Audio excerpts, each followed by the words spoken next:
তুষারকে কেন? তুষারের একটা পার্সেল অর্ডার ছিল, ওটা আমি দিতে আসছিলাম। কি পার্সেল এটা? এটা একটা হেডফোন অর্ডার ছিল। হেডফোন? আমি তো কোনো হেডফোন অর্ডার করি নাই। এটা অর্ডার দেওয়া ছিল অনলাইনে, বিলটা পেমেন্ট করা আছে, শুধু ডেলিভারি চার্জটা দিলেই হয়। ডেলিভারি চার্জ দিলেই হবে, কিন্তু আমি তো হেডফোন অর্ডার করি নাই। তো এটা ডেলিভারি চার্জ কত আসছে? এটা বিলটা পে করা আছে, শুধু ডেলিভারি চার্জ 200 টাকা দিলেই হবে। ও না, আমার লাগবে না, আমি কি করবো এটা? আচ্ছা শোন শোন শোন শোন শোন।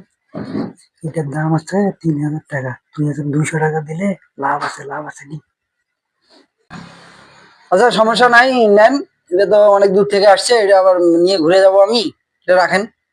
শুধু 200 টাকা দিলেই তো হবে? হ্যাঁ, হ্যাঁ, 200 টাকা দিলেই হবে। আচ্ছা ঠিক আছে।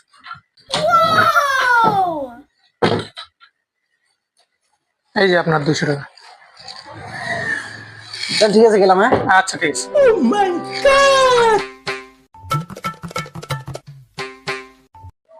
খুলে খুলে খুলে খুলে খুলে কি আছে দেখ, তুই খুলে। তুমি তো বুঝো না এটা কি আছে। দেখি দেখি। কিচ্ছু কি না।